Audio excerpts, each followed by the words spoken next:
talento nato ou oportunidade de desenvolvimento? O que escolher na hora que você decidir que você tem que contratar um vendedor aí para sua empresa? Tá começando mais um podcast Empresa Autogerenciável, podcast que vai ajudar você, dono ou dona de uma pequena ou média empresa, a tirar sua empresa do caos através de uma equipe autogerenciável. Meu nome é Rogério Valentim. Meu nome é Theo Orosco. E eu sou Marcelo Germano. Oh, que legal. Eu tava com saudade de fazer essa aberturinha aqui, né? Eu gosto pra caramba de falar isso aqui, então não sei porquê, eu me identifico com essa parte do começo aqui. Eu acho o maior barato. Mas o importante aqui é a gente falar de quem a gente trouxe, né, meu fã? Verdade, a gente tá bora aqui, lá. A gente tá aqui com o Theo. Eu vou deixar você se apresentar, mas pra nós aqui na nossa comunidade, o Theo é muito famoso. O Theo é famoso na internet também, meu. Tem várias coisas que você faz que eu vou deixar você falar, mas o que me chama mais atenção é que o Theo é o CEO e co-founder ou founder da Exact Sales.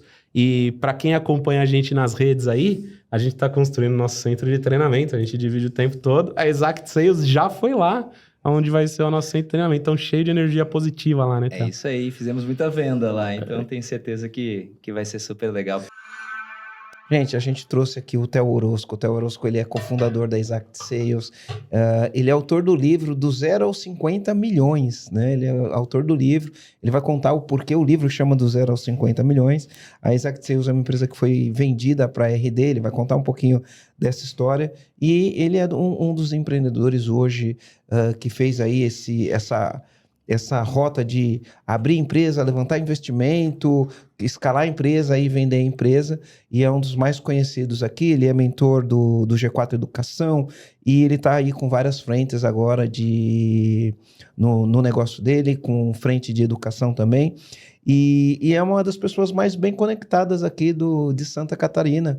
Então, todo o empresariado, todo o empreendedor daqui de Santa Catarina, quando você fala no nome do Theo, todo mundo conhece, todo mundo fala bem do Theo. Então, muito legal ter você aqui, Theo, muito legal mesmo.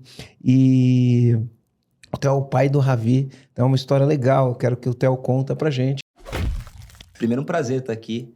Acho que acompanho também, sou admirador também. E acho que todo mundo que está levando conhecimento prático para o mercado, eu acredito muito na via do empreendedorismo para que o nosso país cresça, para que as pessoas cresçam e progridam. E todo mundo que está levando conteúdo de qualidade aplicável para que isso aconteça, eu sou fã. Então, que bom que eu tô aqui e espero poder fazer isso também. Eu tô feliz, eu tô bem feliz de você estar aqui, né? Você sabe que tem uma coisa curiosa, me apresentando rapidamente, né?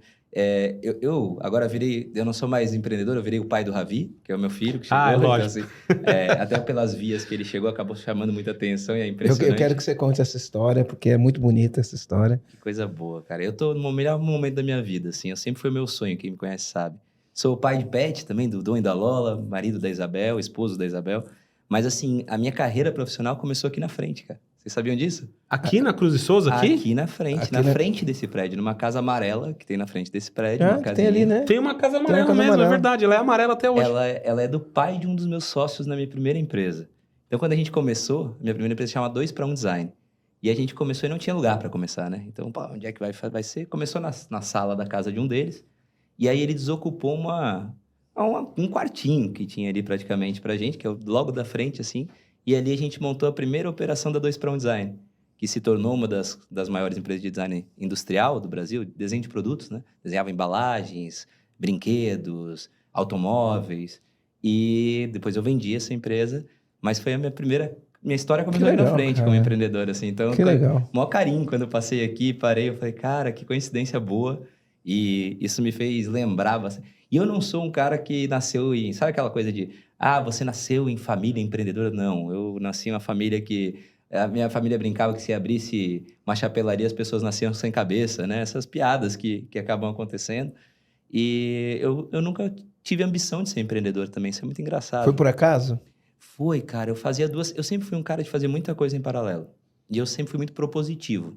Eu nunca fui um cara de esperar muito o que me mandavam fazer, eu sempre propunha, assim. E eu fiz 2 faculdades em paralelo, que foi desenho industrial. E aí entrou em greve a minha faculdade de desenho industrial. E eu comecei a faculdade de administração, consegui uma bolsa e tal, e comecei a administração de noite.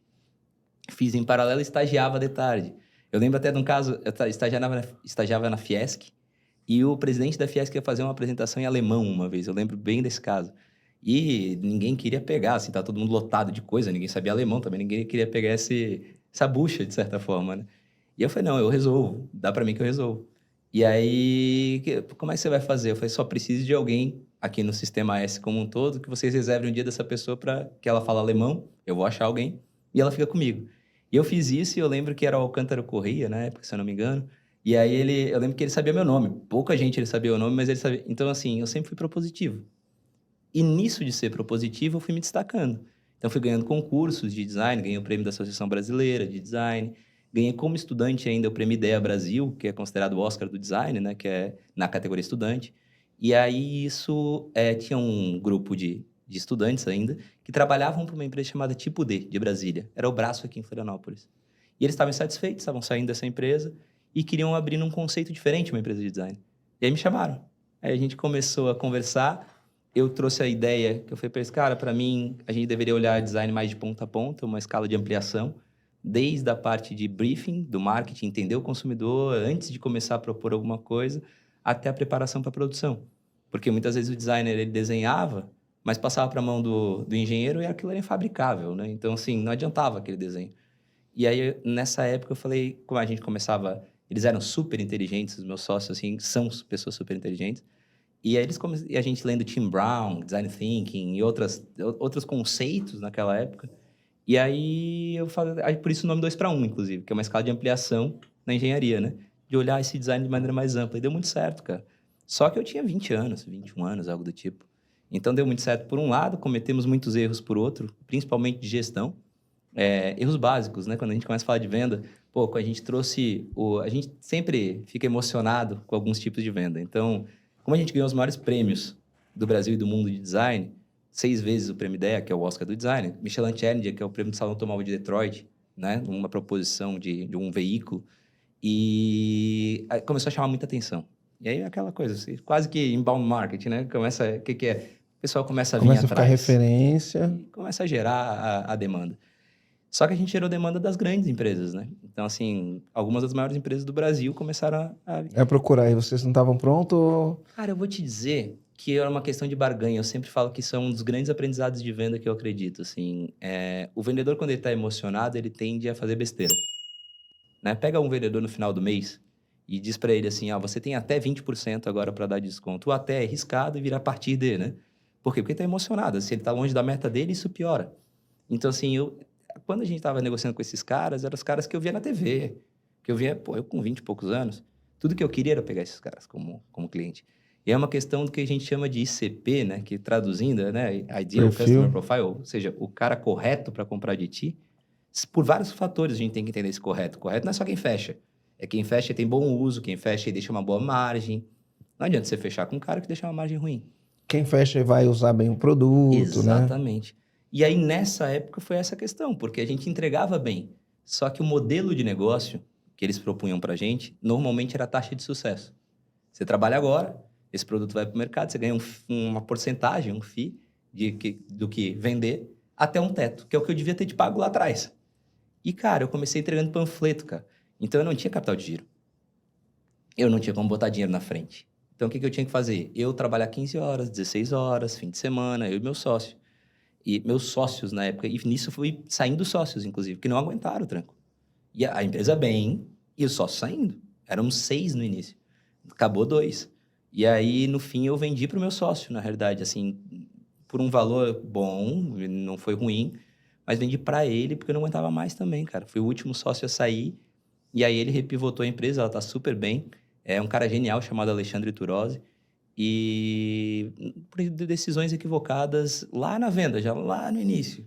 Então, eu gosto de falar que uma das decisões era isso do início, a outra decisão é que a gente tinha o conceito de que todo sócio deveria trazer clientes, e aí ele ficaria responsável pelo projeto dos clientes que ele trazia. Qual é o problema disso? Você fraciona a empresa em 5 empresas, né? A Exact Sales é uma empresa que ela é especializada em time comercial. Hoje a gente não usa mais o software da Exact Sales, mas a gente começou a nossa operação utilizando a solução, é o Spotter, a solução da Exact Sales. A gente começou usando essa solução e até ano passado a gente usava essa solução, Só que como a gente migrou para um CRM que era muito robusto e, enfim, não fazia sentido naquele momento para a gente manter duas soluções. Mas a gente usou as duas soluções em paralelo durante muito tempo. Que legal. Durante muito tempo. Então, a gente é muito fã e a gente fez muita venda usando a tua solução. Spotter. Usando o Spotter. Coisa A gente boa. fez muita venda usando a tua solução. Então, muito legal ter o Theo aqui. Uma honra para mim. Assim, eu fico muito feliz, porque esse é o propósito, né? A gente, desde o início da Exact, que aí logo depois, quando eu vendi a primeira empresa, fui pro mercado e tal, e cofundei a Exact. Por que você fundou a Exact Sales? Qual problema você queria resolver? Legal, cara. Um ex-cliente meu chamado Valley Laser. Antes disso, você estava falando você vendeu a outra empresa, né? E aí, quando você vendeu a outra empresa, o que você fez até chegar na Exact? Eu sou viciado... Marcelo, foi pra praia, né? É nada, cara. Eu não vendi nessa situação, assim. Eu vendi numa situação que ao longo do tempo foi interessante, que eu atrelei a produtos que já tinham a taxa de sucesso, a entrada do dinheiro dos produtos. Mas, assim, não foi também uma venda de livro. Eu sempre gosto eu não gosto daquela jornada do herói. Não foi uma venda que fez a vida, né? Não, até porque a minha vida saiu eu nunca tive faltas, mas nunca tive sobras na minha vida. Então, eu não saí de herança, de nada disso. Tive que construir tudo. Então, assim, foi muito bom para mim, obviamente, pessoalmente falando. Mas, cara, eu era viciado em parque de diversão. Eu sou viciado. Disney... Six Flags. Eu amo, assim. Busch Garden. Eu amo o atendimento, eu amo a mudança de vibração das pessoas que estão dentro de um parque. Isso, para mim, me encanta muito.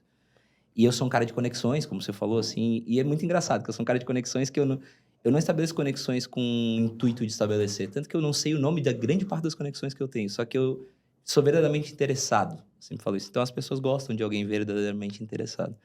E nesse momento, eu falei assim, cara, eu tenho que ter noção de cliente ideal de compra. Meu sonho era Disney, mas era meio distante. Eu falei, cara, eu vou para onde eu consigo hoje ter um pouco mais de possibilidade com a Beto Carreiro. E aí fui para lá um dia, cara, tirei foto de tudo e tal, e fiz uma proposição de uma área de design de interações para Beto Carreiro. E mandei um plano de design de interações para um cara chamado Geninho Góes. Que era Eu conheço ele, é cliente nosso. Ele fez só. o EAG, o Geninho. Ele era... Nota mil. E ele era o cara de marketing do Beto Carreiro na época. Eu não conhecia ele, eu não tinha a menor ideia. Eu fiz prospecção ativa.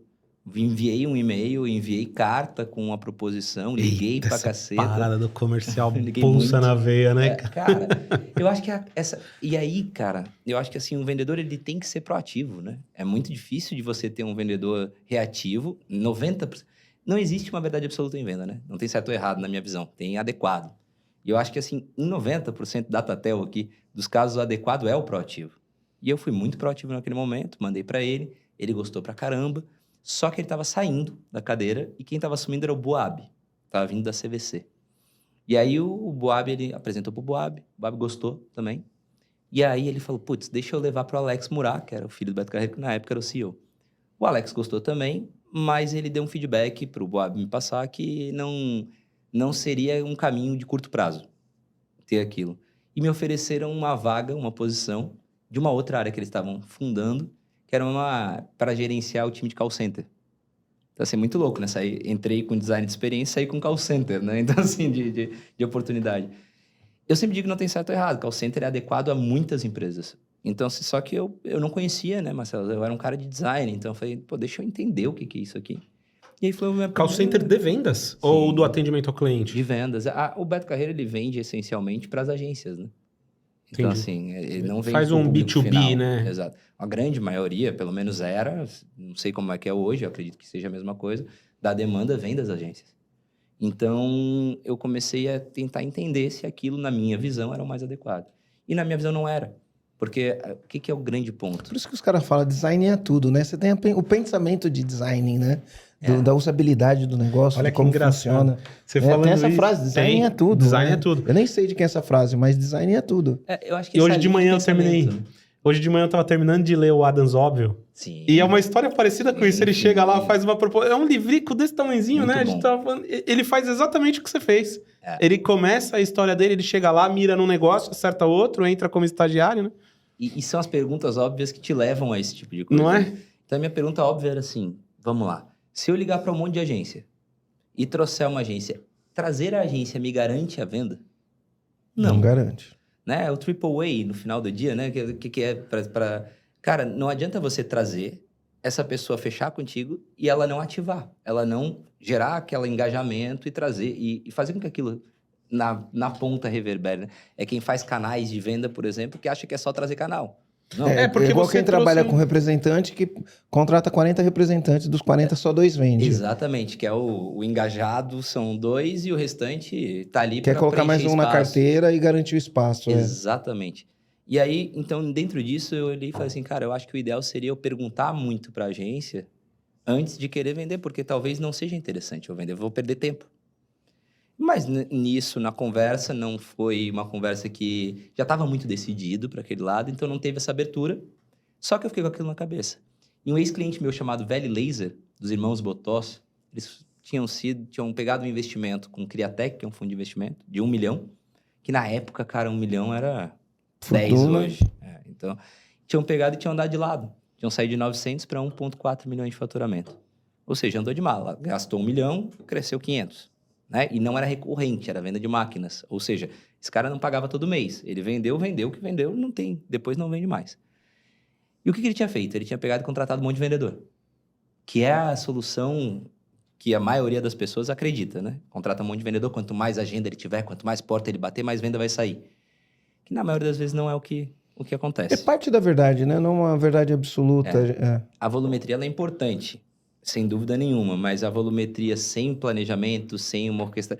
Eu gosto de falar assim, falo que não é uma máquina mania de produção, porque é uma máquina que passa para outra, que passa para outra. E normalmente os problemas estão nas intersecções entre as máquinas. É na passagem dos bastões ali, né? E no insumo. Se tu bota plástico, não sai garrafa de vidro no final. Não existe isso.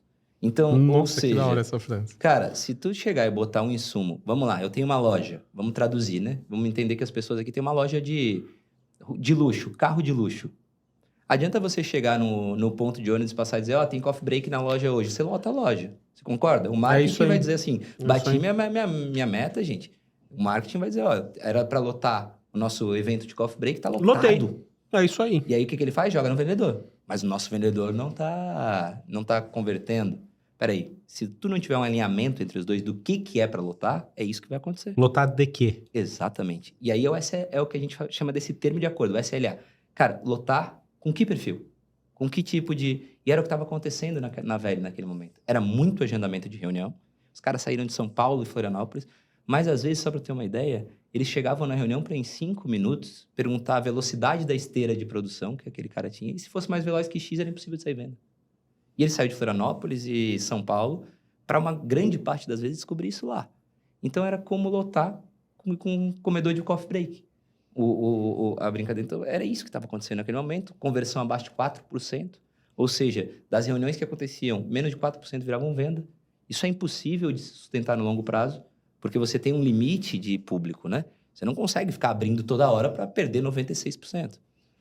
A não ser que seja um público muito grande. Aí, por exemplo, vamos dizer que a gente tem alguém aqui que lança... Seja uma venda relacional, onde o cara vai lá, vê o negócio, clica no botão e compra, é uma coisa. Exato. Mas uma coisa onde você tem que ter uma força de vendas, né, para fazer isso daí, isso sai muito caro. E a gente tem um termo... Eu sou um cara que eu uso o termo, mas eu explico, né? Então, Muito assim, bom. tem um termo que é o Addressable Market Fit, que é o mercado endereçável. Quantas pessoas podem comprar da gente, é o tal do TAM, SAM, e por aí vai. Mas a moral da história, se o teu mercado ele é curto, ele é pequeno, por exemplo, o da Velli, ele não era gigante. Ele é um mercado de pessoas que compram máquina para produzir, empresas que compram máquina para produzir. Tem um número limitado de empresas. E um ciclo longo de venda, né? Exatamente. Você não pode ficar queimando. Por que um cara que faz lançamento pode ficar queimando muitas vezes? Porque às vezes o mercado dele é gigantesco. Ele vai lá... Primeiro que ele não queima, não é porque a pessoa não comprou, que ela comprou outra solução, que é diferente, não é uma solução blocável que a gente... O cara que não comprou a máquina da Velli comprou de alguém. Ele não vai voltar e comprar da Velli depois. Ele tinha uma dor. Ele teve que solucionar a dor.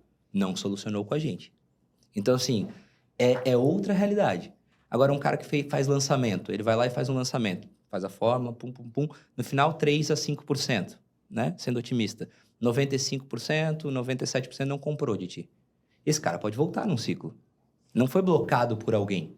E ele aumentou o nível de consciência dele. Aumentou o nível de consciência, ele foi o que a gente chama de no touch ou low touch, ou seja, teve baixo envolvimento de um vendedor ali, então você teve um custo de aquisição não tão alto. Você pode fazer isso de várias vezes. Que nunca é zero, né? Nunca. Isso é impossível. Isso é uma discussão, né? Não, é custo zero. No touch é custo zero, Isso né? não existe. Custo zero não existe.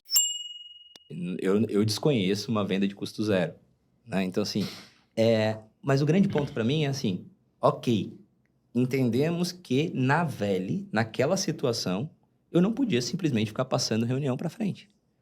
Qual que é a solução? Eu gosto de falar do gargalo. Tem um livro que eu amo, chama A Meta, do Goldratt. Do Goldratt. Ele tem a meta e a escolha, né? Exatamente. E Goldratt é incrível porque é um livro de produção que tu aplica para qualquer coisa da vida, né? Eu acho que muita gente começa a gerar solução sem entender onde é que está o gargalo que a gente fala. Ou seja, cara, não adianta, vamos entender numa linha de produção. Eu tenho uma máquina que faz 100 peças por minuto. Uma segunda que faz 50 e uma terceira que faz 200. Eu faço no final da brincadeira 50. Não adiantou eu ter uma máquina de 100 e A nenhuma velocidade máquina é de 200. sempre dada pelo gargalo. Exatamente. E é igual quando a gente fala de vendas. Então, o que acontecia na Veli? Ela tinha uma capacidade, uma máquina de gerar reuniões extremamente... volumetria extremamente alta. Só que uma segunda máquina que é transformar essas reuniões em venda, que não tinha essa capacidade de uma conversão condizente com aquilo. Então, ali estava o gargalo. Tinha duas formas de eu pensar isso. Eu poderia aumentar o número de pessoas para fazer cada vez mais reuniões e isso não ia parar de pé porque o custo disso era muito alto. Ou eu entender melhor antes de gerar uma reunião, que era o custo maior. Você inverteu a ordem do processo. Exatamente. E aí eu comecei a entender assim, peraí, se eu fizer perguntas corretas, e aí tem um segundo livro que eu amo, que é Spin Selling, que é uma base, e eu gosto muito de Neil Heckman, que ele fala muito sobre as perguntas, né? Eu sou um cara que, para mim, cara, a interrogação às vezes elimina a necessidade da exclamação. Se você fizer a pergunta certa, você não precisa afirmar nada. Então, assim, no meu ponto de vista, naquele momento, quando a gente começava a perguntar para esse cara, a gente começou a entender assim, não, peraí, a velocidade da esteira é adequada. Esse cara tem capital para fazer isso, porque uma máquina começava em 100 mil reais. Não é todo mundo que tem 100 mil reais para comprar uma máquina. Então, assim, eu começava a fazer perguntas que começou a me abrir. Esse tem alta probabilidade. Porque intenção e probabilidade de venda são coisas completamente diferentes. Eu posso ter uma pessoa com uma intenção de comprar um carro de luxo, mas ela ganha 2 mil reais por mês. Qual a probabilidade? Aí a restrição mais simples, que é o orçamento. Mas ela pode ter uma restrição técnica, uma restrição situacional. Cognitiva. Exatamente. Uma série de restrições que fazem com que ela não tenha probabilidade. E trabalhar com alguém, com um vendedor, que é o que a gente chama de high touch, ou seja, um cara que vai fazer alto contato, que isso é caro. Para alguém que tem baixa probabilidade, é a fórmula do insucesso.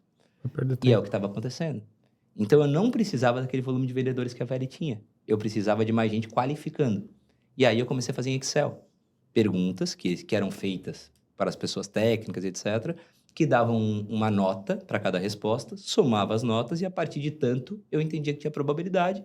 Abaixo de tanto, eu entendia que não tinha. Processualizei. Eu acredito em processo, ferramenta e pessoas, né? Eu acho que essa tríade tem que sempre funcionar. Então, basicamente... Eu chamo de processo tecnologia, né? Mas, enfim. É a mesma linha. E pessoas, é a mesma linha. É o tripé. Deixa eu te perguntar uma coisa, só pra gente voltar do que você tá falando. Então, pra gente entregar o ouro aqui, né?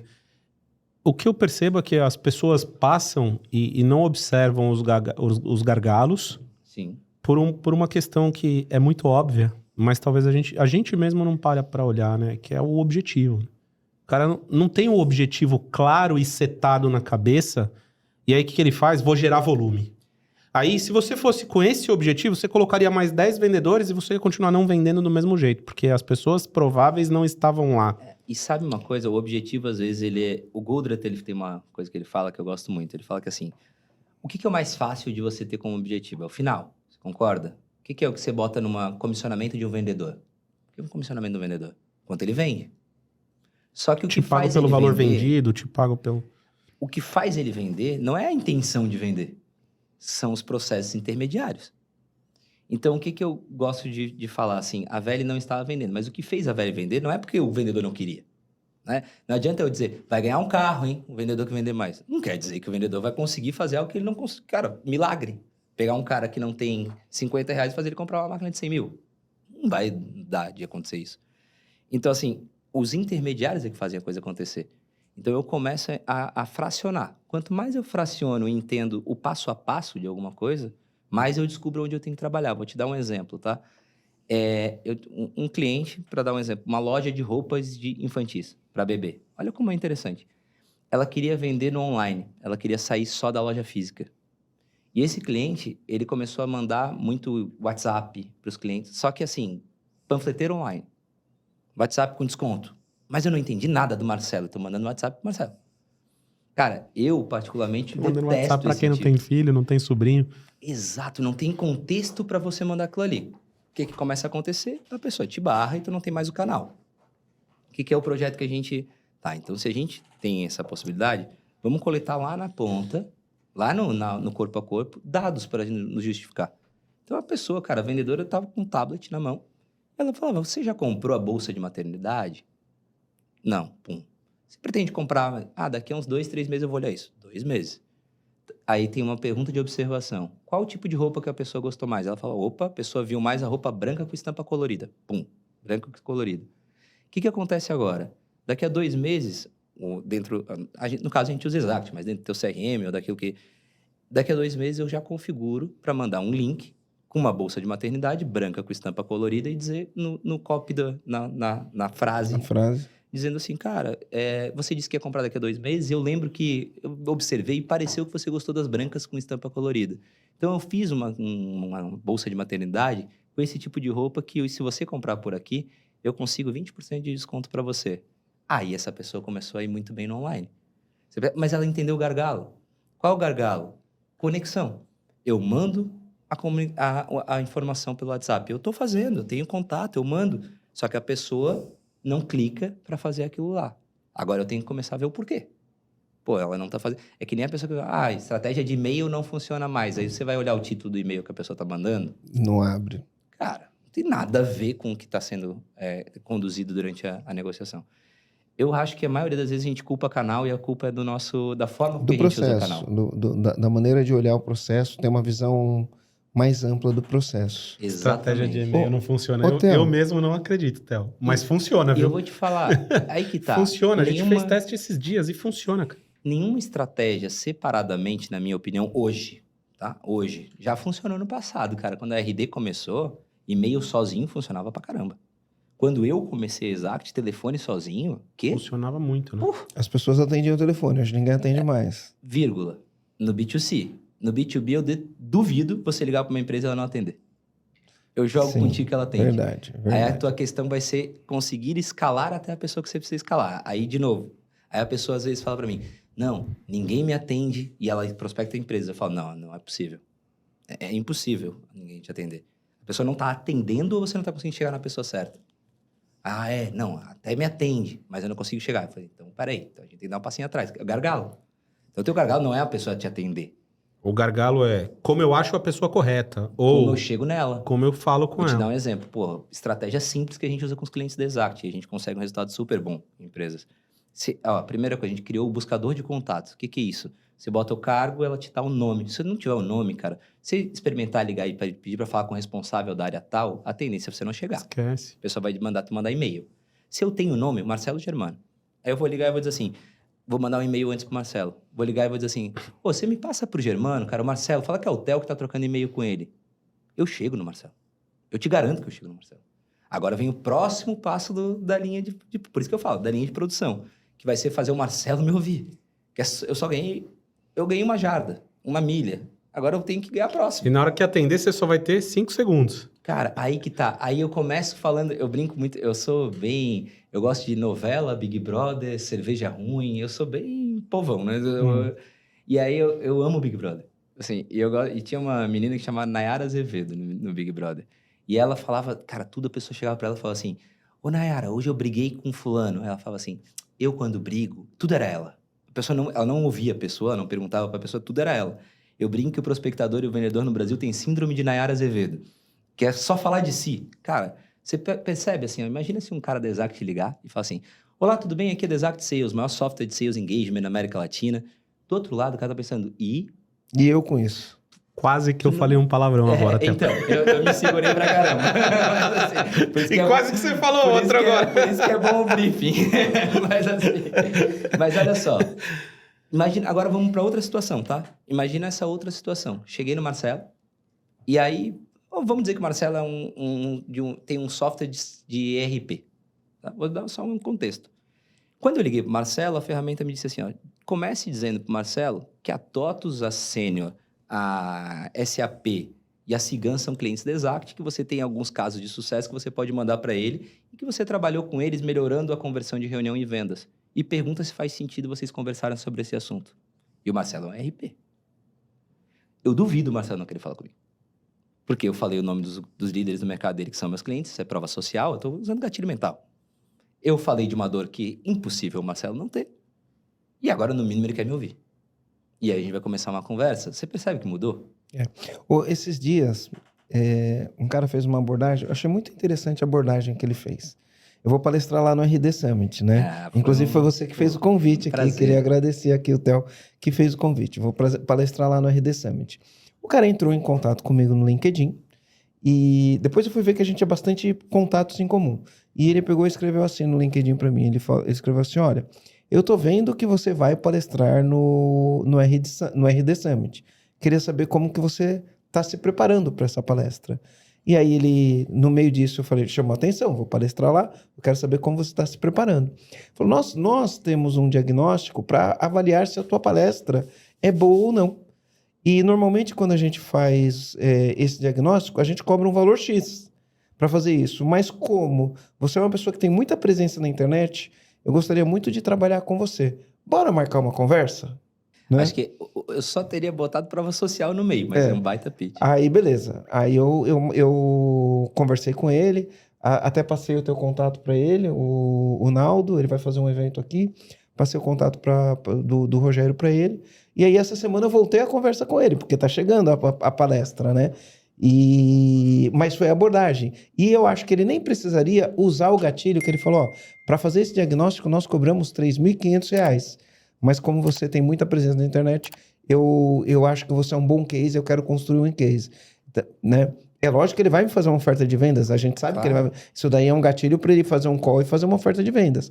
Mas a abordagem foi boa. Muito boa. Não uma abordagem despreparada. E dependendo da próxima abordagem dele, é mais genial ainda, na minha opinião, tá? Porque ele ancorou 3.500 de uma hora de ligação. Então, vamos lá. Se ele vier com uma proposta para ti, abaixo disso na tua cabeça tá os 3.500, vamos lá. Ele nem pode não vir porque ele ancorou uma segunda expectativa. Ancoragem não é só de setagem de valor, é de expectativa. Eu vejo muita gente fazer em lançamento, em digital, um erro que na minha visão é um erro, tá? Que é quando você cria uma expectativa para um segundo e não atende ela. Tu quebra a jornada. Vou te dar um exemplo. No meu blog da Exact, você acabou de ler um conteúdo super legal sobre treinamento de vendedores. Aí eu tenho um e-book sobre treinamento de vendedores, um livro digital que você vai baixar. E aí você, para baixar, vai deixar teus dados e disse assim, quero que você me ligue, me interessei nessa tal de Exact. Só que você veio de uma página chamada Treinamento de Vendedores. Quando eu te ligo, se eu não falar de treinamento de vendedores nessa ligação, o que eu estou fazendo? Quebrando a expectativa. Tá quebrando a expectativa. Exatamente isso. E as pessoas não entendem isso. Esse foi o motivo da RD comprar a Exact. Tá? Eu já explico, mas esse foi o motivo que a gente da quer RD chegar comprar a nessa Exact. história. Mas voltando para lá, a Very Laser a gente fez isso, foi um maior crescimento no Brasil. Saiu de 1,3 para 10,6 milhões de faturamento, saiu no ranking da Deloitte e da Exame. No outro ano, o fundo que investiu neles pediu para eu fazer numa outra empresa chamada Nanovetores. A Nanovetores tinha faturado 900 mil. Ela tinha uma outra dor, tá? Não era igual a da Very, mas foi solucionada da mesma forma. A dor da Nanovetores é que ela oferecia a farmácia inteira para quem só tinha dor de cabeça. Então, o Ricardo fala assim, olha, se você tomar um tiro, eu posso botar nanotec encapsulado aqui e ele ministrar o remédio na hora. Imagina ele falando isso para a Natura. O que passa na minha cabeça assim, a Natura vai vender roupa para o exército agora, né? Não faz sentido isso. Então, o que a gente começou? Se eu perguntar antes, eu vou entender que a Natura quer agora um ativo para rugas, para melhorar X%. Eu posso ir para laboratório, pré-desenvolver esse ativo e na reunião de venda já chegar com o ativo. Nisso, a gente saiu de 900 para 9,4 milhões, foi o segundo maior crescimento do Brasil no outro ano. E aí, a Endeavor fez o processo seletivo desses dois. A Endeavor é um dos maiores grupos de apoio ao empreendedor. Me chamou para mentorar pela Endeavor. Comecei a palestrar, mentorar, comecei a ter fila de espera para fazer isso em planilhas. Qual é o problema? A planilha começou a travar. Quando você abre, você digita muita coisa na planilha, ela não abre mais. Ela não abria mais. Eu via coisas que eu tinha, por exemplo, olhar para volumetria, olhar para padronização de algumas coisas, que eu não conseguia fazer em planilhas.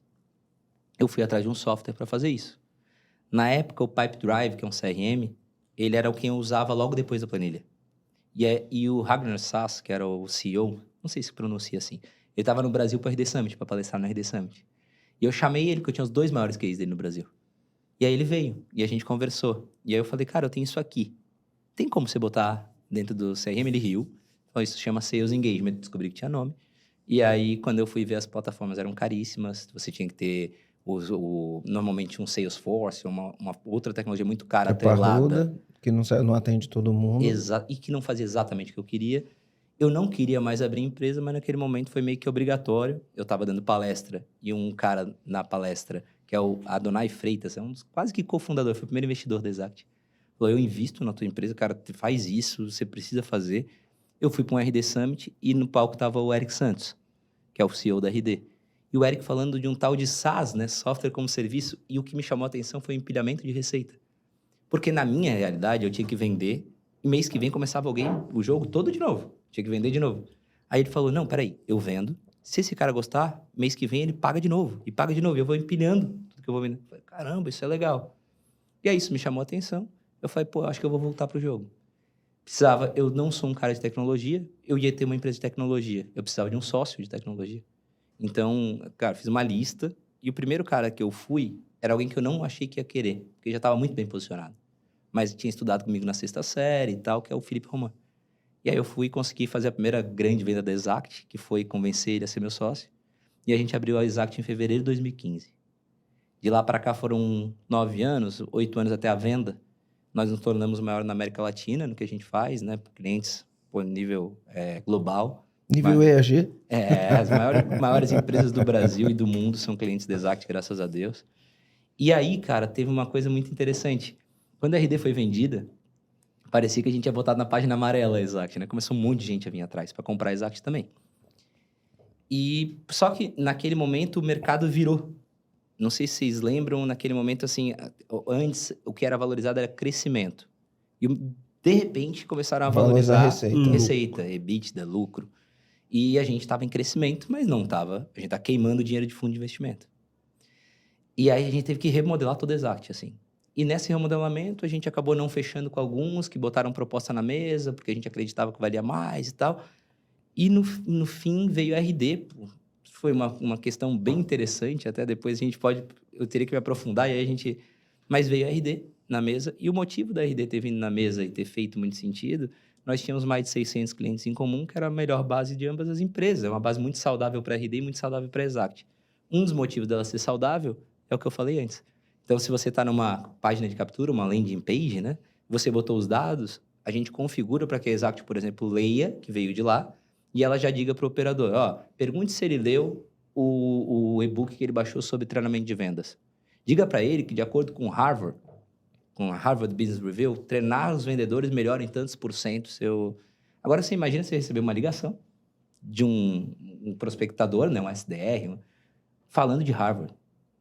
Aí a gente começa a aumentar muito o nível de atendimento, a ponto dos meus prospectadores, às vezes, receberem propostas para ser gestores em outras empresas, assim. Processos, ferramentas e pessoas. E aí, isso fez com que as bases fizessem sentido juntos. E aí, a gente tá andando super bem, de crescimento, claro, com desafios de integração, desafios meus como me imaginando de cultura também, né? De cultura. Cara, tem N coisas que são desafios, mas que estão sendo contornados, e acho que o prognóstico é super positivo. A Exact está crescendo aí seus 3,5 ao mês, com possibilidade de aumento. Então, assim, as coisas estão acontecendo bem. E, cara, eu acho que foi uma decisão super acertada. Comandante, então, chegou a hora da gente falar um pouquinho sobre o programa EAG, tá? Aqui no EAG, a gente não inventa moda. A gente segue metodologia. E quando a gente vai pensar em qualidade, a gente vai para uma metodologia que a gente fala pessoas, processos e tecnologia. O programa EAG ele é baseado em 6 fundamentos, 6 pilares. O primeiro é domínio pessoal, porque a empresa é um reflexo do dono. O segundo é cultura. Uma empresa com uma cultura forte, de pessoas disciplinadas, sabendo para onde estão indo e vivendo aqueles valores daquela empresa, é o que vai fazer a diferença. Tá? Terceiro pilar é a liderança. Você não constrói uma cultura forte com liderança fraca. Quarto pilar é a gestão. Na gestão é onde entra isso que a gente está falando, quando a gente vai falar de gestão. Né? Ele falou aqui do livro A Meta, falou do Godrat, e a gente poderia falar aqui de diversos livros. Mas o grande ponto é, quando a gente olha para a gestão, a gente vai olhar para indicadores, a gente vai olhar para as rotinas, né? Mas não tem como olhar para a gestão se a gente não olhar para pessoas, para tecnologia e para processos. E isso faz parte da nossa entrega no programa EAG. Além disso, a gente vai falar de finanças e a gente vai falar de como você atrair clientes, converter clientes em compradores e fazer esses clientes continuarem comprando.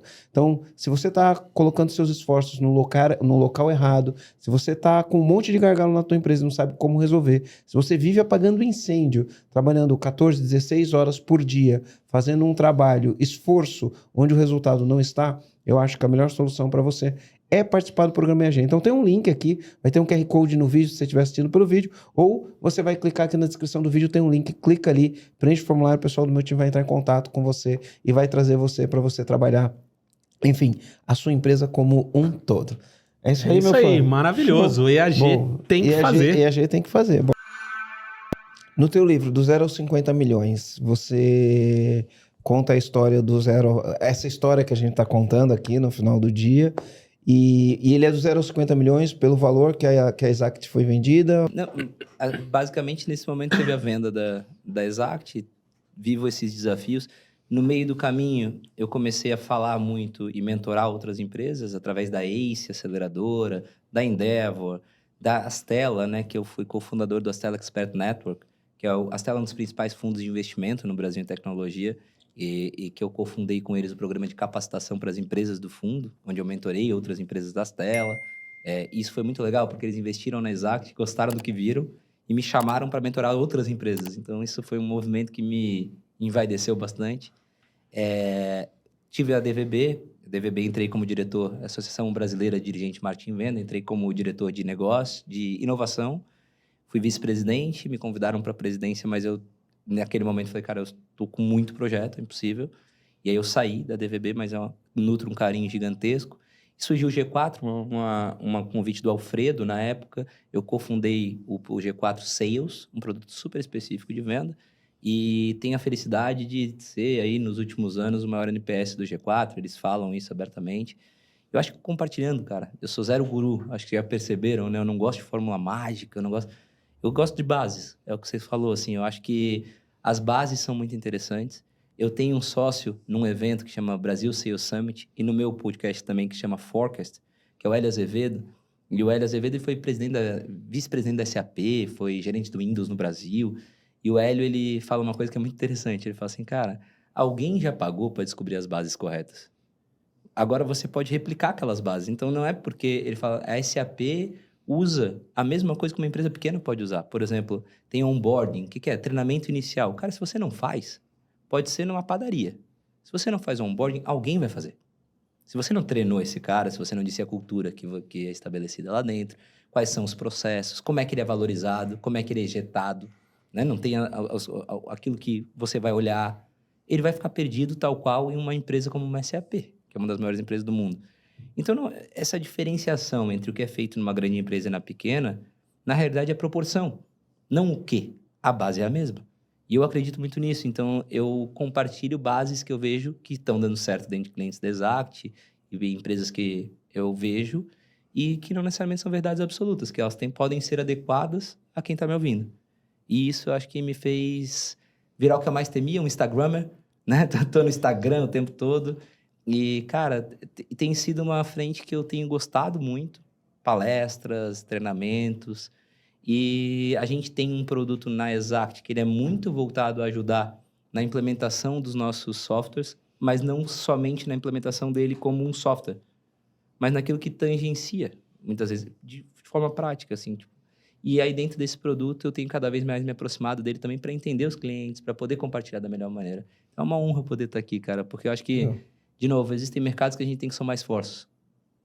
Sabe o que eu acredito? Eu acredito que a gente... eu vejo alguns ambientes que foram criados onde a soma é maior que o todo, né? Deixa eu explicar o que é a soma maior que o todo. É quando você soma 2 mais 2 mais 2 e vai dar mais do que 6, O né? famoso 1 mais 1 dá 11, né? Isso.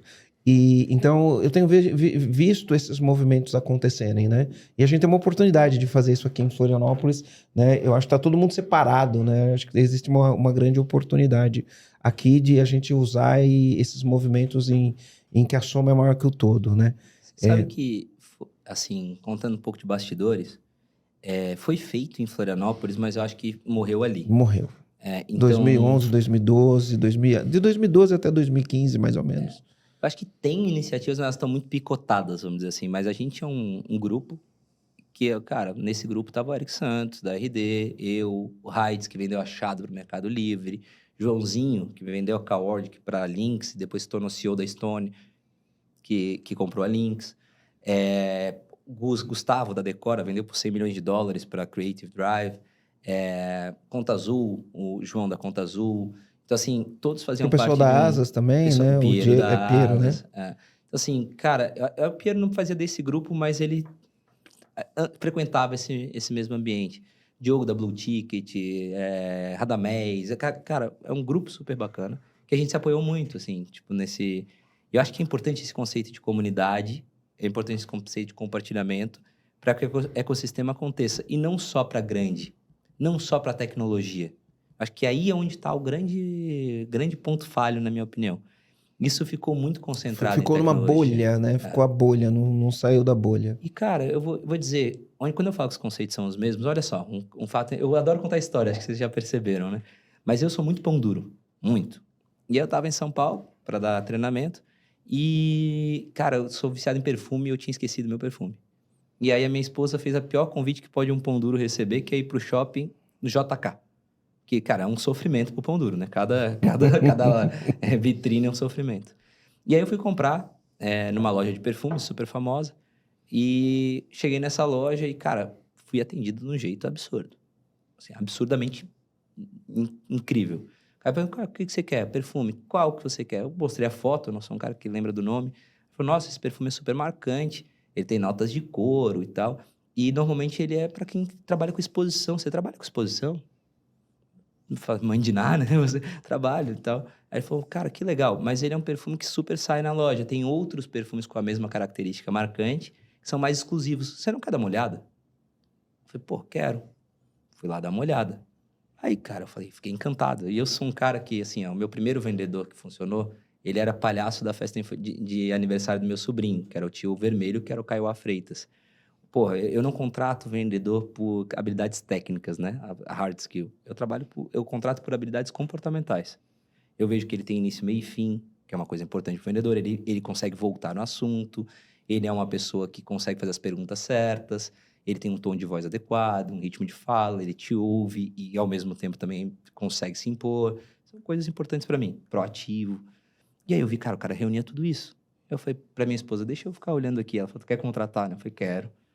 E fui no cara, perguntei, cara, olha só, que isso? Como é que você desenvolveu essa habilidade? Aí ele falou assim, olha, eu não sou dessa loja, eu sou da marca X de perfume. Eu não sei se pode abrir marcas, né? Então, por isso que eu tô... Por aqui, beleza, pode falar. Eu sou da Guerlain. E aí eu tinha comprado 2 Guerlain, né? Assim, me sentiu... Falei assim, tá, entendi. Mas o que eu fui treinado para fazer isso que eu tô fazendo? Eu tive um onboarding, que fui pra França, eu tenho treinamento de roleplay, ou seja, repetição. A gente tem as perguntas que eu devo fazer. O processo, ele não tá só na empresa de software.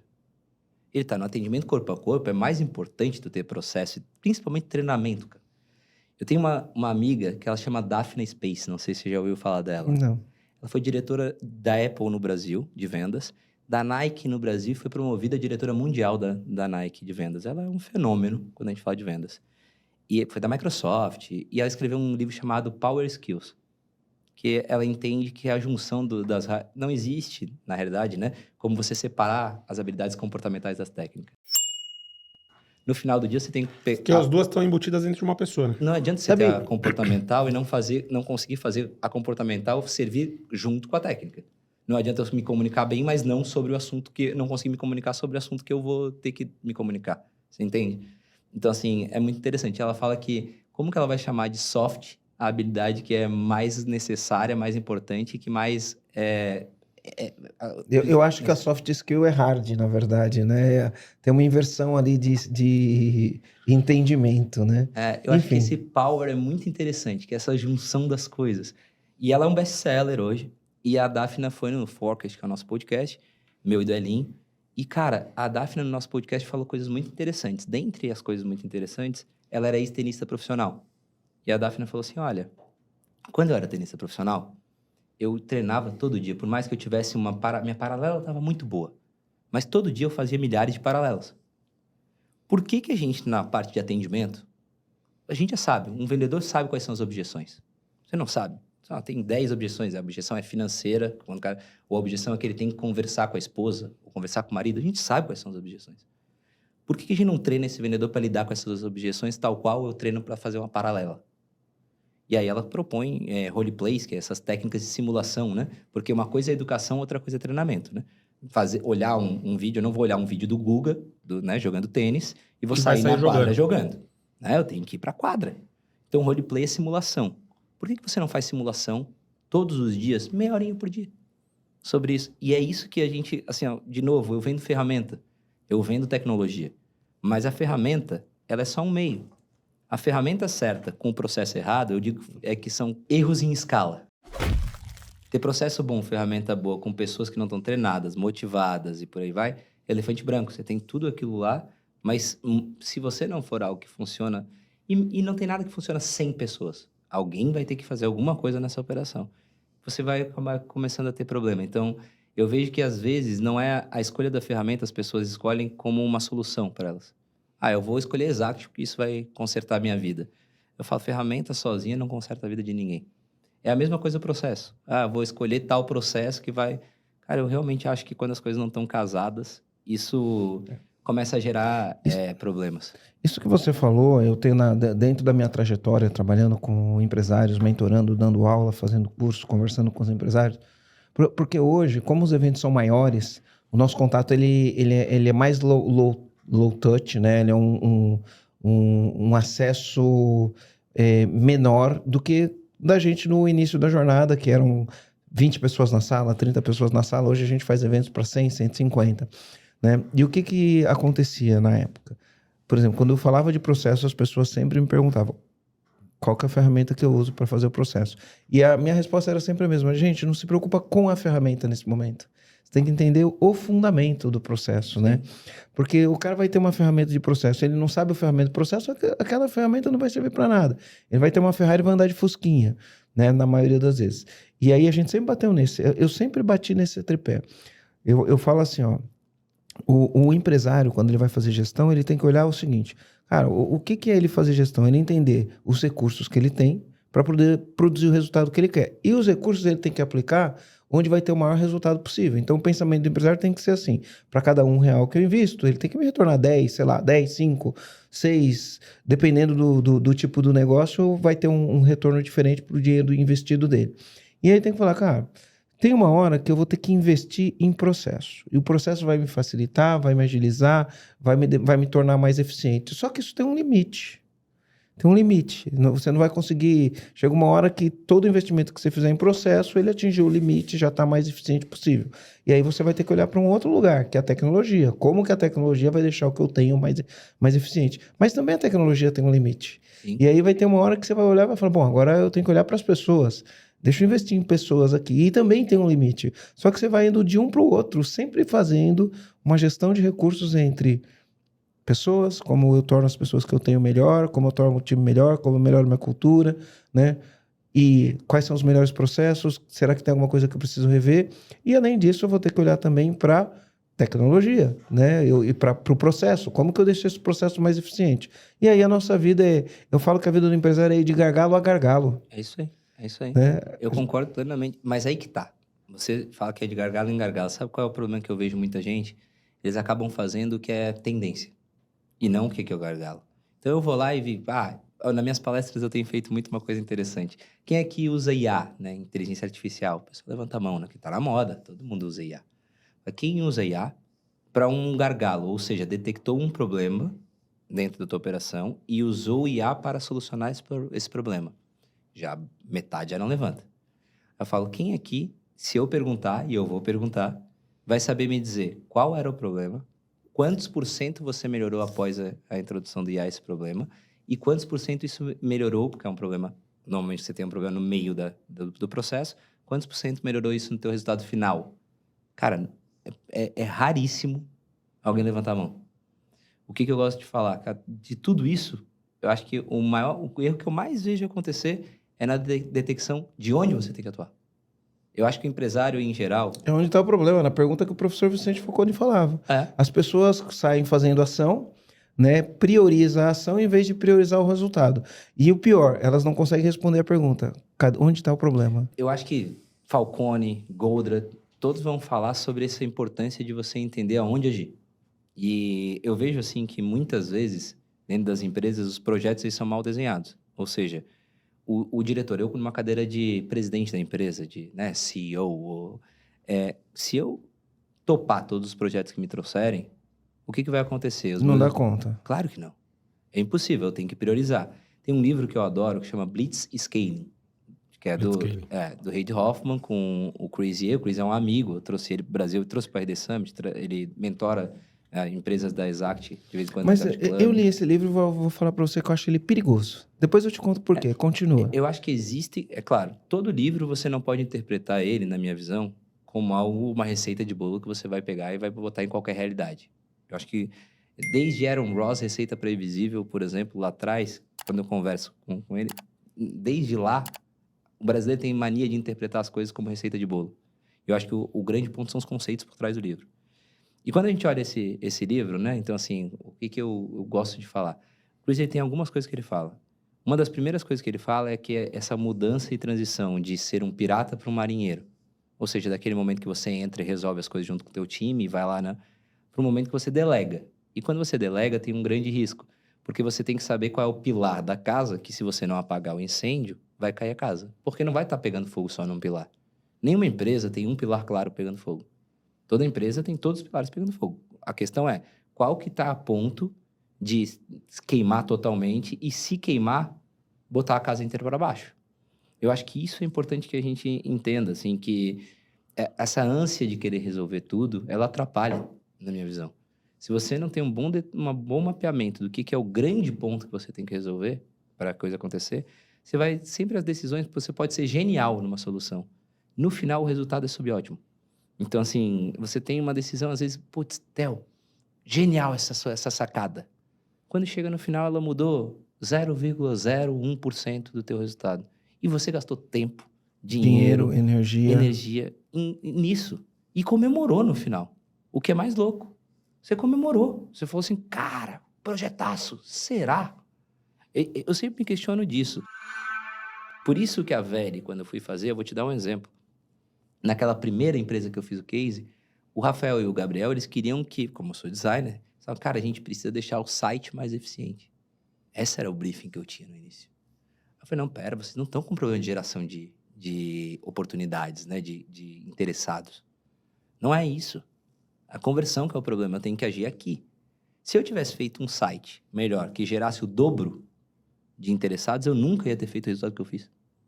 Então, assim, eu acho que essa detecção de onde agir, ela é tão importante quanto agir de fato e acho que muitas vezes a gente sai agindo em cima de tendência.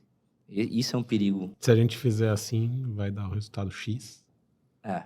E não, eu preciso resolver esse problema de gargalo aqui, que aí eu vou alcançar o resultado X. E como eu resolvo esse problema de gargalo? Entender como as pessoas estão resolvendo ou como a gente pode resolver. E eu, como presidente da empresa, eu sempre peço para os meus diretores, né? Então, meus líderes, assim, cara, mas qual é o resultado final que você está objetivando? Né? Então, qual é o retorno? Eu falo muito de ROI, né? Qual é o retorno que você espera sobre isso? Porque, vamos lá, quando você me traz um projeto, você tem que me trazer qual é o risco, que é eu gastar tudo e não acontecer nada, o risco é X, versus o retorno que eu posso ter. Então, eu não posso aprovar um projeto sem ter uma expectativa de retorno. E eu acho que as pessoas simplesmente vão aprovando. Elas não têm metrificado o retorno que elas esperam daquilo ali. Sabe onde eu acho que, por exemplo, as empresas cometem falhas? E falhas que eu cometo, né? Ou que a gente comete, ou que a gente já cometeu.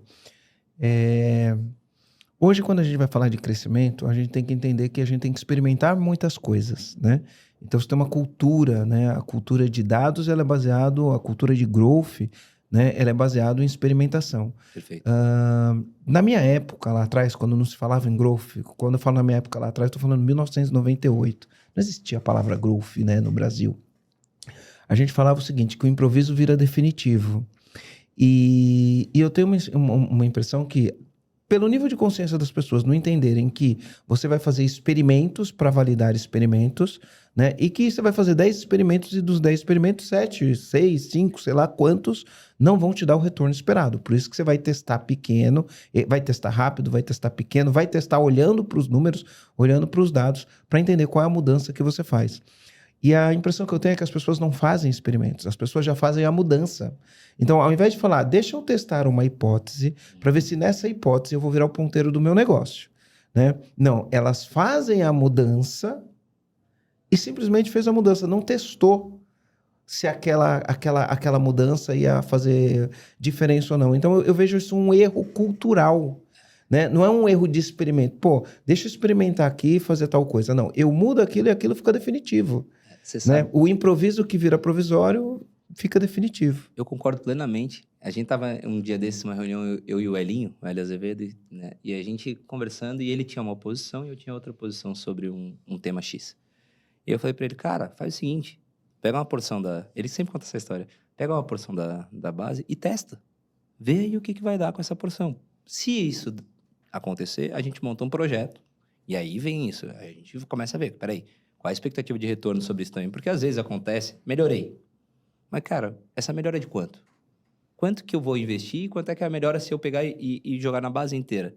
E no melhor cenário, que não existe esse cenário, né? Não é porque aconteceu em 5% da tua base uma melhora X que ela vai ser 95%, vai ser 100% aquele X.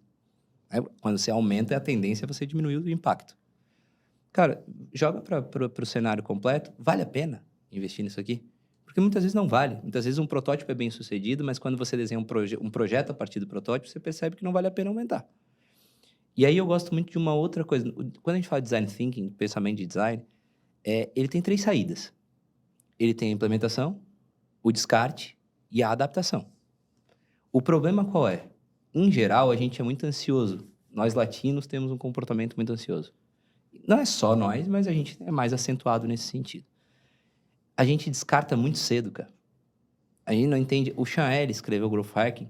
Ele fala que, se eu não me engano, são de 6 a 8 ciclos até você poder optar por um descarte ou uma implementação. No Brasil, na primeira que não dá certo, a gente está descartando. Então, aí eu vejo o quê? Eu vejo o cara que diz assim, não, agora é o seguinte, eu vou botar um monte de gente ligando.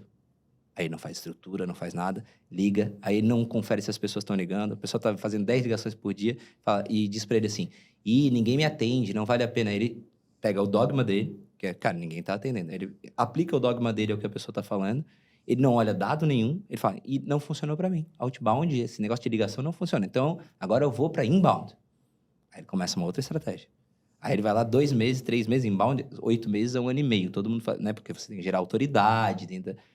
Cara, 2, 3 meses fazendo meia boca, ele fala, não funcionou para mim. Aí ele vai para indicação.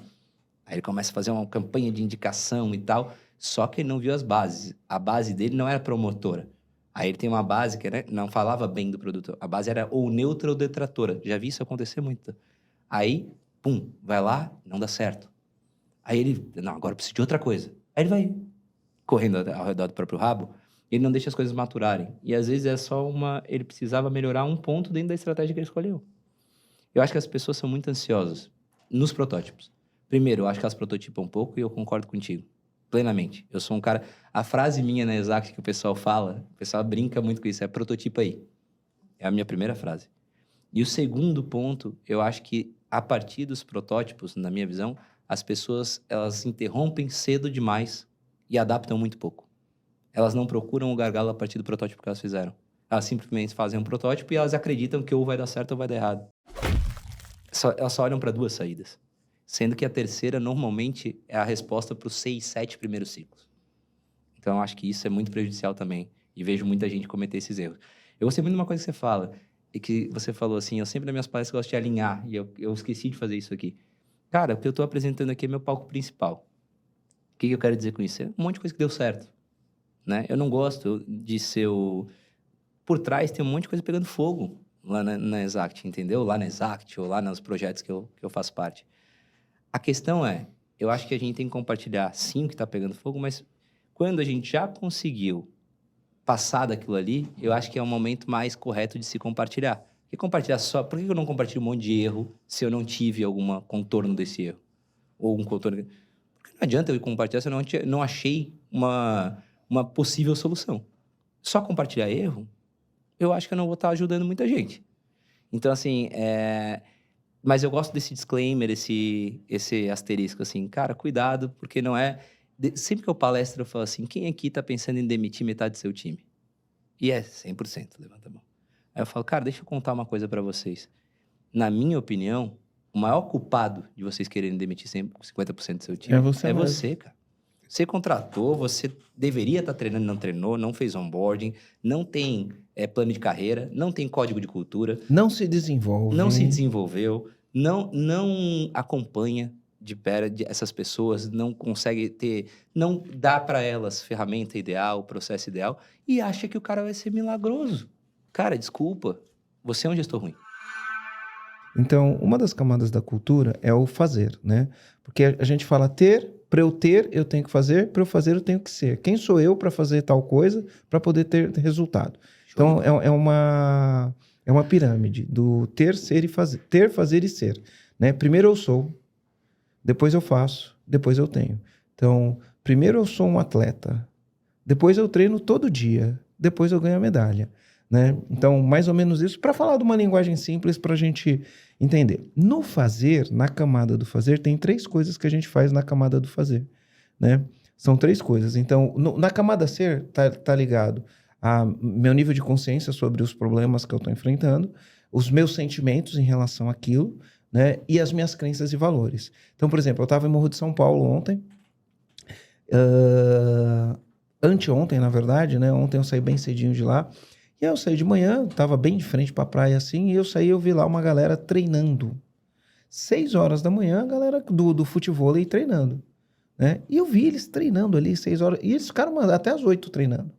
E eu fiquei observando isso, né? Como eles treinavam, a repetição que eles faziam, os movimentos que eles faziam. Pensa que eu fiquei 1 hora e pouco olhando a galera treinar, né? Só observando. Então você fala assim, quem que a pessoa precisa ser para acordar às 6 horas da manhã e ficar treinando ali na areia, enfim, né? Quem que ela precisa ser, o que que ela precisa pensar, como que ela acorda, como que ela se alimenta antes, qual que é o mindset dela, que horas que ela vai dormir. Porque não é simples acordar. Eu acordo 6 horas da manhã para ir treinar todos os dias, né? Então eu fiquei pensando nisso. Aí no fazer, tem 3 coisas na camada do fazer, tá? Não vou na camada do ser, vou na camada do fazer. Tem 3 coisas. 3 coisas que são importantes, que é tomada de decisão, a segunda coisa é o uso do tempo, e outra coisa é interação com as pessoas, tá? São 3 coisas. Então, quais são as tomadas de decisões que eu tomo? Isso é de tudo. Eu tomo a decisão que horas eu vou acordar, eu tomo a decisão se eu vou fazer um investimento, eu tomo a decisão se eu vou contratar essa pessoa ou não. Eu tomo várias decisões ao longo do dia. O uso do tempo é como eu uso o meu tempo. Eu uso o meu tempo fazendo uma atividade operacional, que não vai alavancar o meu negócio, ou uso o meu tempo fazendo uma atividade mais estratégica ou mais tática, que vai alavancar meu negócio. Eu uso meu tempo fazendo conexões que vão gerar meu resultado, ou uso meu tempo no WhatsApp, nas redes sociais, entrando na guerra de um país dividido, nós estamos num país dividido, né? Entrando na guerra do país dividido, querendo provar que o meu lado vale mais do que o outro. É um uso do tempo. Parece que não, se você entrar no Instagram lá, quando você foi ver, deu meia hora que você se contaminou emocionalmente com brigas de narrativas que são as narrativas que a gente vive. Então, são as tomadas de decisões que eu tomo, uso do tempo e interação com as pessoas. No quesito liderança, o que a gente tem que questionar é como as nossas interações com a pessoa. Aí eu estou lendo um outro livro agora, que é o Super Comunicadores. E ele fala assim, eu estou muito presente para isso. Ele fala que quando a gente vai se comunicar, não é só o que a gente fala, é entrar em sincronia com as pessoas. E aí ele fala energia alta e humor. Na energia, eu tenho 2 tipos de energia, alta e baixo, é um quadrante. Então eu tenho energia, pensa num quadrante, energia alta e energia baixa, e do outro quadrante eu vou ter o meu humor. O meu humor, ele é positivo ou ele é negativo? São os quadrantes, né? Qual que é o melhor dos mundos? Energia alta e humor positivo. Como que eu ajo se eu tenho energia alta e se eu tenho humor positivo? Agora, Se a minha energia está alta, o meu humor está negativo, como que eu vou interagir com as pessoas? Energia alta, alto nível de energia, com humor negativo. Eu tenho um tipo de interação. Energia baixa é um tipo de interação. Energia baixa e humor positivo é um tipo de interação. E energia baixa e humor negativo. Então, na interação com os outros, eu tenho que olhar para isso. E a gente não para olhar para isso. A gente não para se autoanalisar e falar, na minha interação, porque a gente está falando de time, né? Reclamando do time. Metade das pessoas querem mandar o time embora. Beleza, antes de eu mandar o time embora, deixa eu fazer uma autoanálise, né? Quando eu estou interagindo com os outros, que o interagir com os outros está no nível de fazer, né? E um CEO, um executivo de uma empresa, o que ele mais faz é interagir com as pessoas. Ele não põe a mão na massa, ele é o tempo inteiro interagindo com o diretor de marketing, com o diretor de produto, com o diretor de operações, com o diretor financeiro. O que ele mais faz é interagir com as pessoas, escolher pessoas e não sei o quê. Como eu estou interagindo? Energia alta e humor positivo é um tipo de interação, é um tipo de resultado. Energia baixa, humor negativo é outro tipo de resultado, outro tipo de interação, né? Então, antes de pensar assim, deixa eu demitir as pessoas, olha para si e tenta se enxergar nesse quadrante. Perfeito. Porque você vai trazer 1000 pessoas. Se você tiver com energia baixa, humor negativo, você vai interagir com 1000 pessoas com energia baixa, humor negativo. Isso não vira ponteiro. E eu gosto muito eu acredito muito no conceito que você acaba dentro da cultura, quando alguém entrou alguém com energia alta e humor positivo, numa cultura estabelecida de energia baixa e humor negativo, Vai destoar. essa pessoa não salva o todo. A tendência é contrária, né? A tendência é ela ficar com humor negativo ou e energia ela é baixa. expelida, ou ela vai ficar com humor negativo e energia baixa. Ou ela se adapta à cultura ou ela vaza. Se eu não me engano, Wesley fala muito sobre isso, assim, cara, você acaba se adaptando às pessoas que estão ao teu redor. Aquilo te define, não é que te define, aquilo te molda muito. Né? A Sabrina Nunes escreveu um livro e ela me cita no livro. Ela escreveu o livro... esqueci o nome do livro dela. Mas é possível ter resultado, alguma coisa assim do tipo. E ela me cita no livro. Eu fui ler o livro, como ela falou que me citava no livro, eu fui ler o livro. Aí no meio do livro ela colocou uma frase, eu falei, nossa, essa frase é forte, né? Porque as pessoas falam, você é a média das 5 pessoas que você mais anda, né? Ela escreveu isso de outra maneira. Ela falou, se você estiver sentado numa mesa com 4 idiotas, você é o 5º idiota da mesa. É mais grosso, mas eu acho que aterriza mais quando você fala isso, né? Mas muitas vezes a mensagem, obviamente, mais dita de maneira menos estruturada, ela tem um efeito, cara, assim, sem nenhum julgamento sobre ser bom ou ruim. Mas eu gosto muito de falar de AIDA, né? Atenção, interesse, desejo e ação. Para despertar a atenção das pessoas, em geral, você não é o soft. Você não é alguém... Eu tenho muita essa dificuldade. Eu sou pouquíssimo polêmico. Eu também. Eu sempre tento alinhar a expectativa antes de mais nada, que é muito bom para um perfil de público. Mas se eu for querer ir para a massa, não é tão bom assim. Tem que assumir uma posição pronto. E muitas vezes, cara, você vê... as pessoas, elas não assumem aquela posição necessariamente porque elas querem ser aquilo. Muitas vezes é para despertar o interesse, para elas poderem ter o primeiro passo. Porque você não adianta você ser um belo cantor e cantar só no chuveiro. As pessoas têm que parar para te ouvir. E aí, cada vez mais, isso é uma necessidade, né? Cara, Instagram é uma coisa que eu não usava. O G4 me incentivou a usar, eu comecei a usar e acabou virando um canal de venda para Exact, inclusive, meu Instagram. Mas olha que interessante, os meus vídeos, eles têm lá uma visualização X. E, cara, um dia desses eu tava falando sobre... Eu entrevistei as pessoas da Grupo Nueva, que fez a Manco, que virou um concorrente da Tigre, e contei a história que eles me contaram, repassei a história. Eis que as pessoas da Tigre, os encanadores, começaram a, cara, me, assim, destruir no post, porque eu falei que, gente, eu não entendo nada de encanamento, deixa eu contar, eu nunca troquei um encanamento, eu não tenho ideia se a Manco ou a Tigre é melhor, tô contando a parte estratégica por trás dessa ação. Esse post teve 2 milhões de visualizações, se eu não me engano, 2 milhões e alguma coisa. Por ser polêmico. Aí o pessoal da minha mídia veio fazer, cara, vamos produzir mais desse. Eu falei, mas nem a pau. Não sou eu, né? Esse não sou eu, Tem né? nada a ver comigo. Mas, às vezes, por exemplo, vamos falar, sem falar de quem é ruim ou bom, falando de um fenômeno que está acontecendo, que é o Marçal. O Marçal. Eu fiz um post e perdi 2 mil seguidores em 2 horas. É porque as pessoas não conseguem compreender que você não está falando, defendendo e nem criticando. Eu só fiz assim, ó. Olha o que eu fiz no do Marçal, tá? Eu coloquei o post dele censurado, o perfil dele censurado. E eu escrevi assim, ó. Eu acho que a censura é um caminho perigoso. Qual a sua opinião? Eu não defendi o Marçal, não fui contra o Marçal, eu fui contra a censura. Sim. E aí, você pode falar que aquilo não foi censura, ou você pode falar que aquilo foi censura. Eu só queria saber a opinião. Deixando de seguir. Perdi 2.000 seguidores em 2 horas. É muito louco isso, E né? você sabe que assim... E é lógico, 1.500 apoiadores ali É isso que eu ia te no falar. mesmo momento, né? Tem uma coisa que eu acho muito interessante que ele fez, assim, e aí eu não sei se isso é nato dele, se isso... Mas quando ele começa a fazer o show, vamos dizer assim, e cara, adianta ele ir para um debate, ele que é um cara que vai ter isso aqui de tempo. Primeiro, debate político, a pessoa que assiste o debate, ela já está convicta de um voto. Normalmente não é um indeciso que assiste debate político, em geral. Ele vai lá só para confirmar o voto. Exatamente. Então adianta ele pegar nisso e não conseguir sair daquele universo de audiência que está ali e explorar outros universos de audiência, não ia adiantar nada. Ele ia continuar insignificante como ele estava em termos de votação. E aí onde que eu achei genial enquanto marketing, e de novo focando, eu não tenho a menor ideia, Não estamos defendendo ele nem nada, né? Não, eu não conheço ele, de verdade, assim, eu palestrei esses dias com ele num evento, Eu mas conheço eu não conheço. o sócio dele, eu conheço a trajetória dele. É. Então eu não posso julgar, eu sempre falo, eu não voto em São Paulo, então eu não fui atrás. Eu não posso julgar que eu não conheço. Mas o que acontece? Cara, foi genial nesse sentido, por quê? Porque despertou a atenção. Quando ele desperta a atenção, agora ele tem vem interesse, as pessoas estão interessadas. Espera aí. Cara, esse cara tá subvertendo o processo, esse cara tirou o outro mostrou que o outro sai fácil do eixo, pô, como é que esse outro vai... Tô interessado. Aí depois vem, cara... Desejo, pô, legal, cara, esse cara conquistou muita coisa, ele vai trabalhar o desejo das pessoas. Pô, eu acho que eu quero ter esse ecossistema que ele tá criando, que as pessoas estão chegando. E aí vem a ação, vou votar nele. Eu acho que quando ele trabalha isso, cara, eu acho muito adequado. Né? Você vê, e é fundamento. É fundamento. E é muito adequado com o atual momento. Isso no passado não precisava ser assim. O que eu vejo é que as pessoas não conseguem entender que você tem que se adaptar.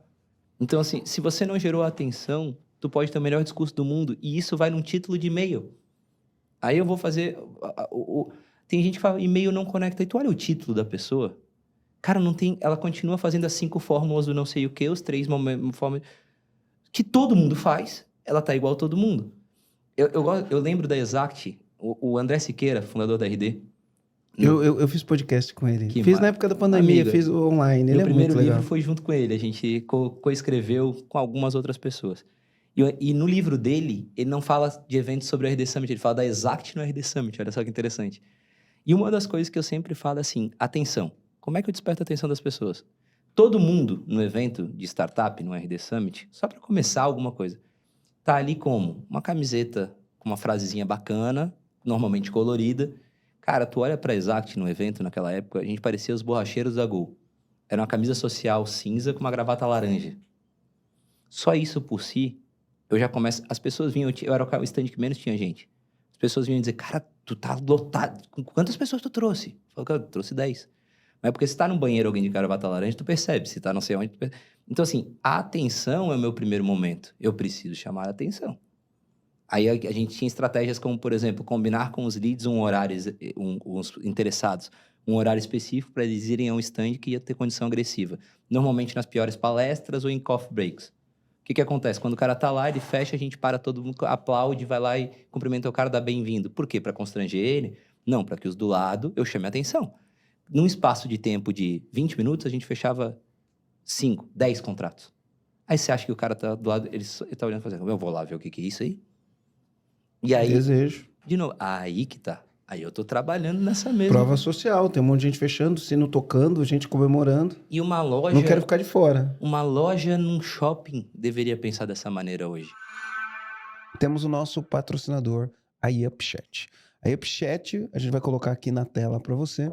A UpChat é uma solução de mensageria, é uma solução para sua empresa na comunicação da sua empresa, tanto interno quanto externo, quanto com seus empresários. Então, hoje, o que acontece? O mundo está muito digital, né? Você vai atender seus clientes, um canal de venda é o WhatsApp, o outro canal de venda é o Instagram, o outro canal de ponto com o cliente é o e-mail.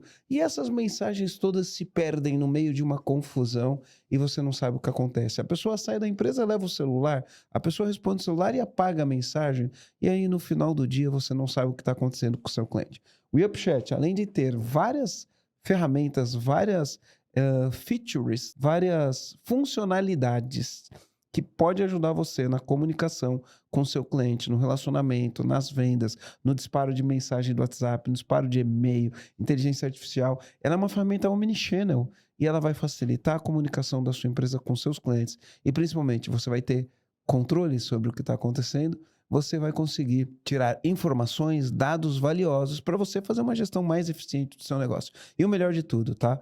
Você pode fazer uma avaliação gratuita da YapChat. A gente vai deixar o link aqui na descrição desse vídeo. Dá uma olhada, avaliação gratuita da YapChat. E aí depois você vem aqui, deixa um comentário e fala o que você achou. É lógico que você vai fazer uma avaliação gratuita. Se você gostar, né, você pode adquirir um plano da YapChat. Então, queria agradecer esse podcast aqui com o patrocínio da YapChat, esse e tantos outros, tá? Eu ainda quero te fazer uma pergunta, mas ó, a gente tem uma cliente... eles são de Barra do Corda. Barra do Corda é interior de São Luís. Caramba. Eu acho que é 300 ou 400 quilômetros do Maranhão.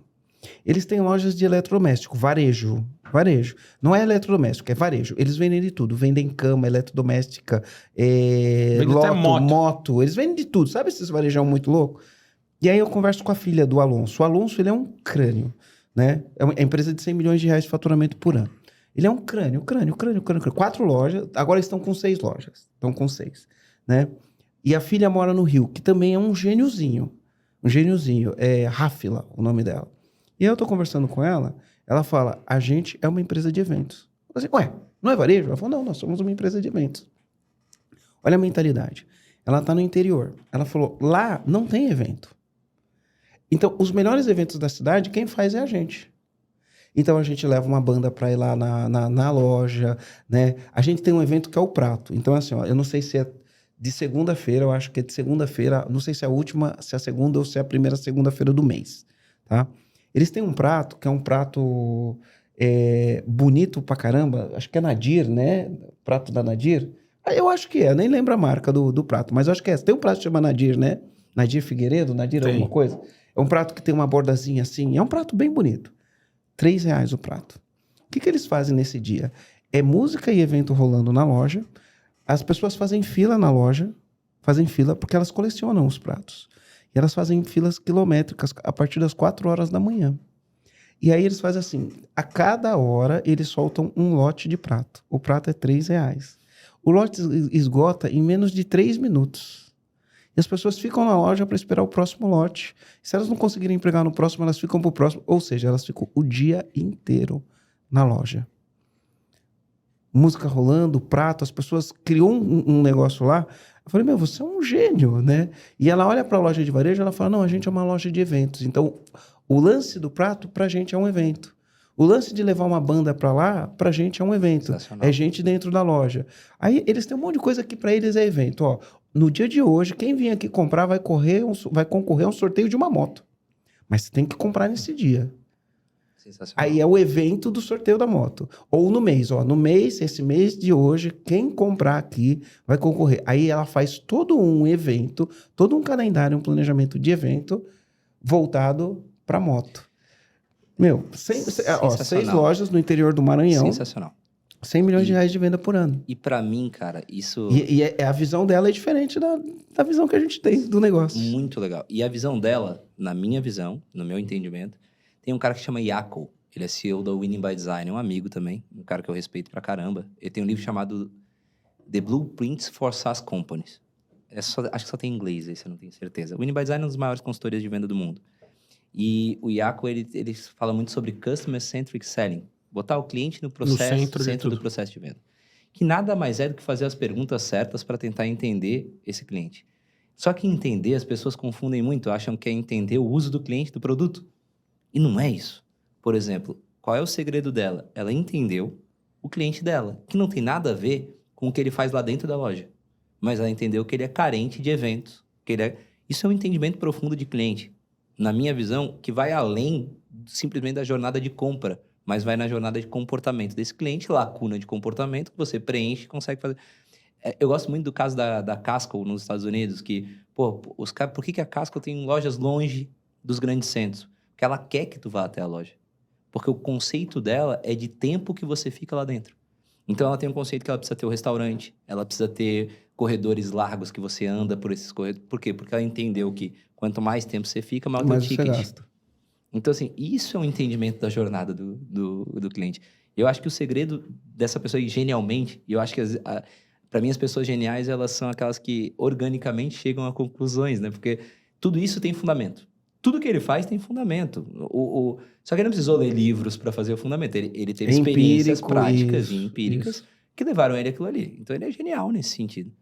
O problema é quando as tuas decisões, quando os teus conceitos, eles passam. Que é o que eu estava falando do marketing político, por exemplo. Cara, aquilo que funcionou, passou. Só que aquele conceito empírico que tu não conseguiu te adaptar.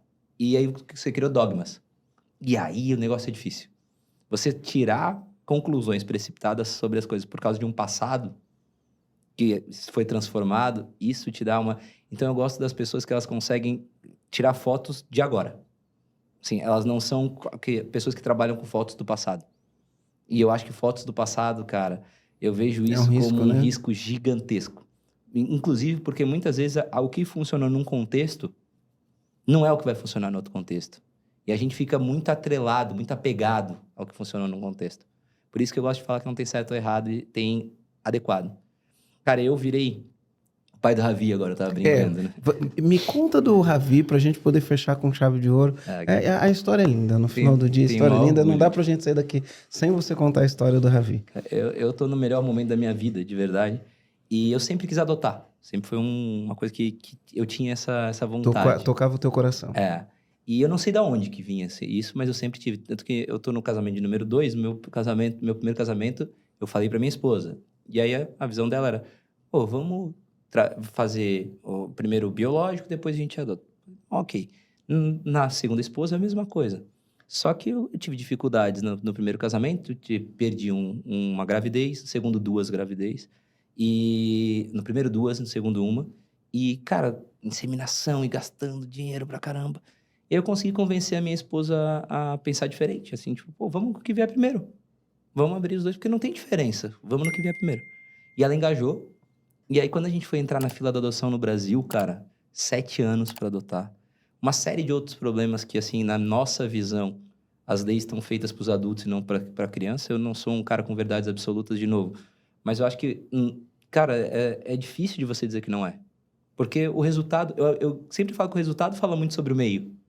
Então, se o meio está levando a esse resultado, que é... O que é? Um monte de criança órfã que não tem... Não conseguem ser adotadas. E um monte de gente querendo adotar. Pô, você tem a oferta e a demanda, vamos dizer assim. E tem alguma coisa no meio atrapalhando. E alguma coisa no meio não está deixando isso acontecer. Não pode ser que isso está certo. Isso está errado. Mas, enfim, quem sou eu para conseguir mudar algo nesse sentido? O meu sócio de um outro negócio que a gente tem, ele sofreu bastante na fila. E ele começou a incomodar. Então, como ele começou a incomodar? Ele abriu uma ação contra a fila. Ele começou a pedir judicialmente prestações de conta de como a fila estava andando. Aí ele começou a pedir prestações de conta judicialmente, tudo judicialmente. Olha, qual é a minha posição agora? Aí passava 6 meses, eu quero saber quanto eu andei na fila. Aí, rapidinho resolveram o problema. Porque ele estava incomodando o sistema. Né? Infelizmente é isso, né? E aí ele não precisou se subverter. Ele não precisou ceder aos valores que ele acredita, que são os valores que eu acredito que você acredita, para conseguir a adoção. Cara, ele foi encher o saco. Mas nem todo mundo tem a disposição de encher o saco, de incomodar as pessoas que estão ali. Cara, eu jamais faria. Né? Que é um outro ponto, assim, eu acho que muito bem colocado, assim, óbvio que tem alternativas se você, enfim, eu jamais faria nada, então eu nem fui atrás dessas alternativas, e eu meio que desisti. A moral da história é que eu falei assim, cara, não vai dar, e desmotivei por alguns fatores. E aí a minha esposa estava muito motivada, então acho que a importância de você motivar uma outra pessoa, parceira, né? E isso numa empresa, isso na vida pessoal. E a minha esposa estava super motivada e ela foi atrás da África, conheceu. E aí, cara, o destino é uma coisa impressionante, né? Então, ela foi almoçar com uma amiga, contou. A amiga falou, conheço o advogado Bruno Galhaço e da Giovanna Eubank. A gente conheceu, ela nos fez a ponte. De manhã, nós fizemos a reunião. Eu paguei ele e, de novo, assim, cara, lisura completa, assim, um cara super ético, que é o Rafa. Eu paguei ele de manhã, cara, de tarde, aconteceu outra coisa que o destino... Onde eu acho que o destino, ele é... Eu não acredito em coincidências. Eu não acho que é coincidência a minha primeira empresa ser aqui na frente. Eu não acho que é coincidência vocês estarem indo para o lugar onde era Exact. Eu não acredito muito em coincidências. Mas o destino, ele quis que o Ravi, que é o meu filho, era o Abdu, né? Que hoje ele é Ravi Abdu. Ele tivesse um casal de, se eu não me engano, eram holandeses, desistisse do processo. E ele estava lá fazendo os exames, não tinha ninguém para pagar os exames. E, cara, nisso, um processo que demorava 90 dias, de tarde ele me ligou, se tu pagar, vocês preenchem os requisitos, se tu pagar os exames, quer que eu mande foto? Eu falei, não precisa mandar foto nenhuma, não tô escolhendo eu quero um ser humano, pronto. É esse meu critério, né? Então, assim, E aí, cara, foi um dia, o que era 90 dias. Depois, isso foi acontecendo sucessivamente, ao ponto de um processo que dura 6 meses a 8 meses ter sido feito em 1 mês e meio.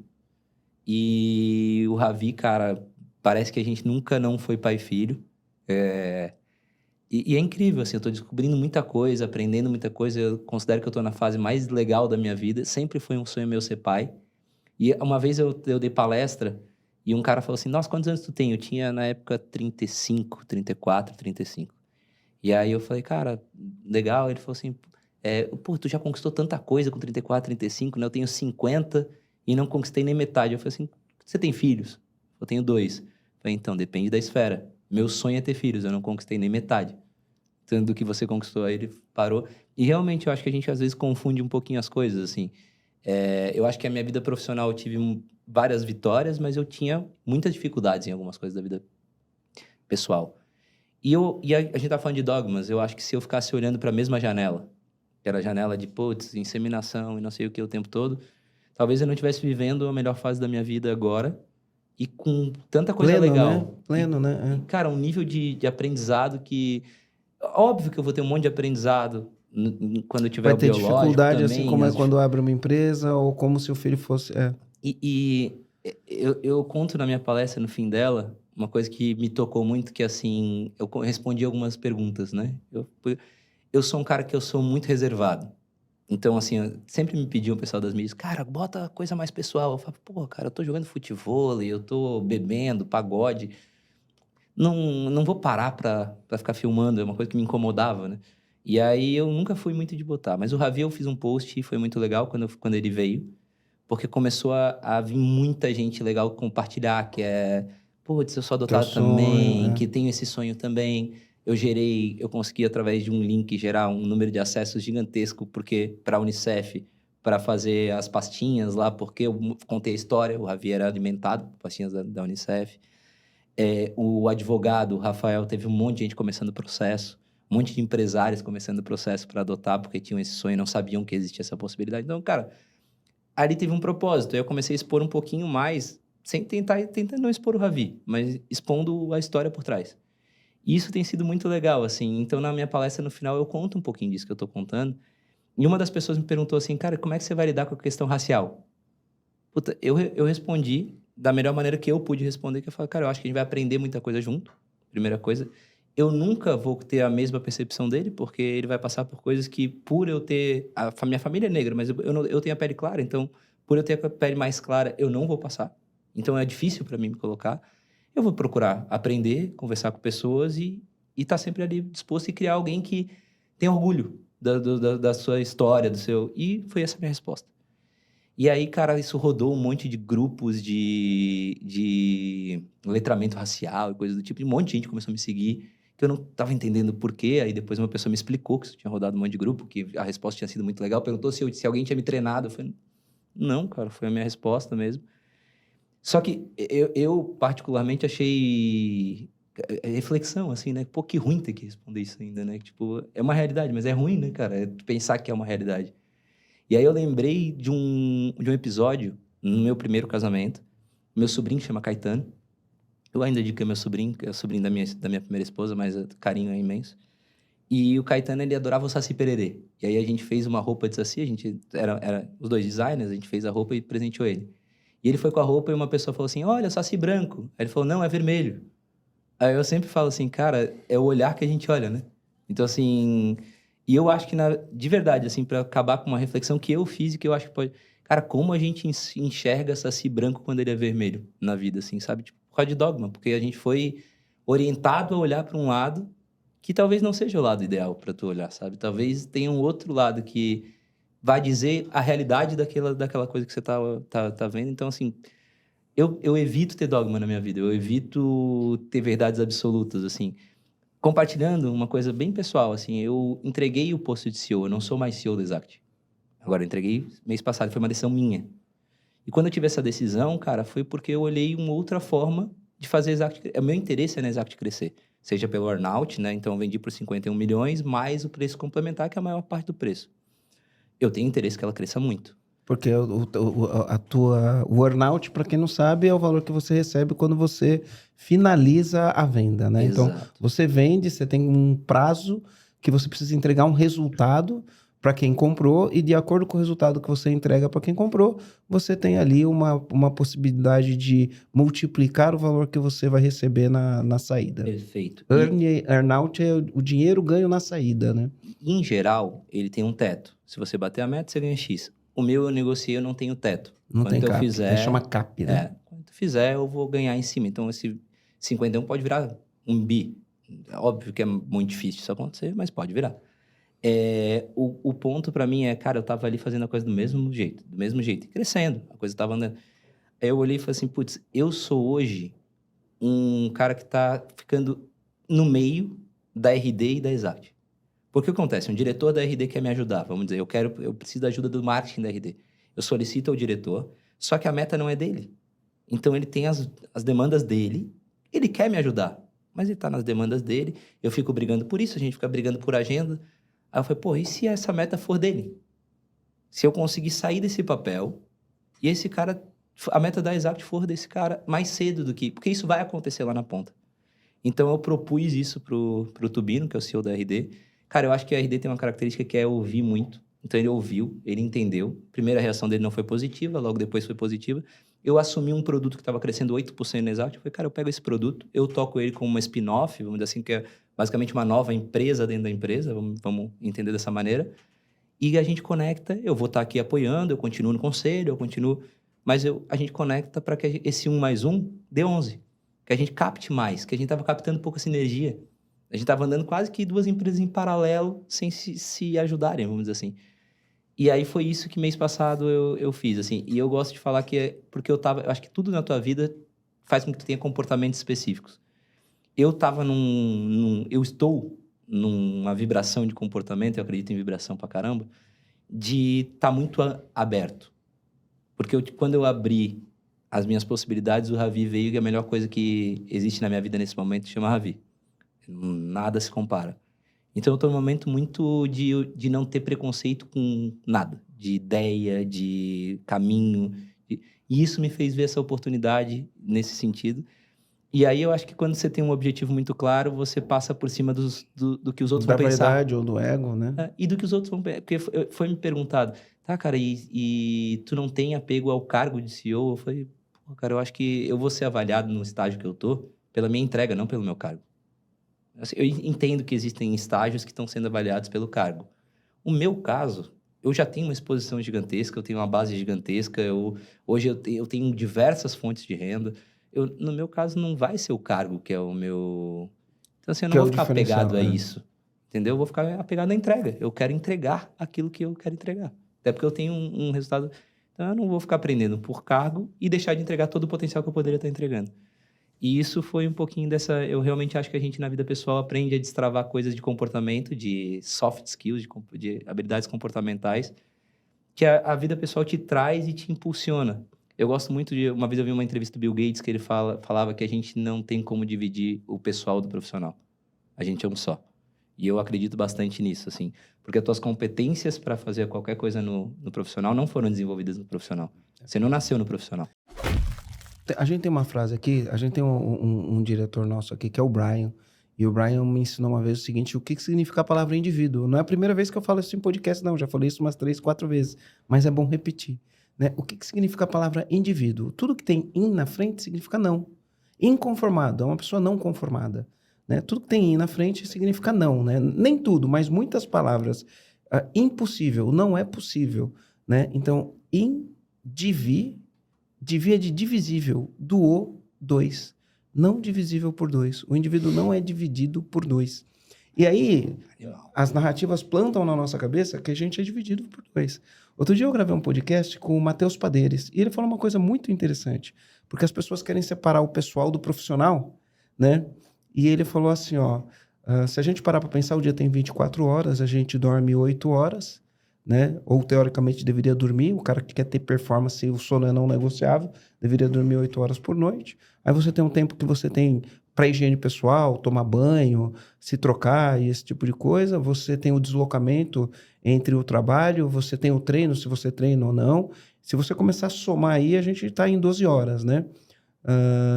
O tempo de deslocamento, o tempo que eu paro para almoçar, que eu paro para jantar, a higiene pessoal é tomar banho, tomo banho de manhã quando acordo, tomo banho à noite antes de dormir, vou para academia, faço o treino, você juntou, né? Já foi mais de 12 horas. Aí você trabalha 8 horas. E aí você trabalhou 8 horas, sobrou 4 horas. E ele fala, a diferença das pessoas bem-sucedidas é o que elas fazem nessas 4 horas. Essa é a diferença. Não é o que ela faz dentro das 8 horas, né? Não que o que ela faz dentro das 8 horas não importa, mas é o que vai compor as habilidades da pessoa, é o que ela faz durante as 8 horas. Mas, infelizmente, a gente tem narrativas. Narrativas é sempre um negócio que pode ser muito bom, pode ser muito ruim. A gente tem narrativas que falam para as pessoas que tem que separar uma coisa da outra e que, essas 4 horas, o que você faz fora do trabalho não importa, né? E aí a gente tem muitas pessoas que querem crescer na carreira, sonham, têm o desejo de crescer na carreira, mas não se importam com o que elas fazem nessas 4 horas. Perfeito. Que é o que vai fazer a diferença, que é o que vai desenvolver os skills, as habilidades. O que eu faço nessas 4 horas? Qual livro que eu leio? Qual curso que eu faço? Como eu me preparo? Como eu faço minha agenda? Como eu desenvolvo novas habilidades? Como eu desenvolvo novas competências? Então, entra nisso aqui que a gente está falando. Sensacional. Dentro do conceito. Não dá para dividir por 2, né? Se eu quero crescer como pessoa, eu tenho que crescer como profissional. Ou eu tenho que crescer nos dois. Não dá para crescer como profissional e não crescer como pessoa, né? E não dá para crescer como pessoa e... Quer dizer, se você não está crescendo como pessoa e não está crescendo como profissional, tem alguma coisa errada, né? Então, esse equilíbrio aqui que as pessoas ficam querendo dividir não divida, integre. Integre tua vida pessoal com tua vida profissional. Sensacional. Né? Integre, integração. Theo, cara, obrigado mesmo. Se as pessoas quiserem te achar, onde elas te acham? Cara, primeiro prazer imenso estar aqui. Theo Orosco no Instagram, eu tenho usado muito o Instagram, acho que é a mídia que hoje eu mais uso. Tenho LinkedIn, mas uso muito pouco as outras, mas no Instagram você me acha. Exact Sales, para quem quiser conhecer, né? www.exactsales.com.br.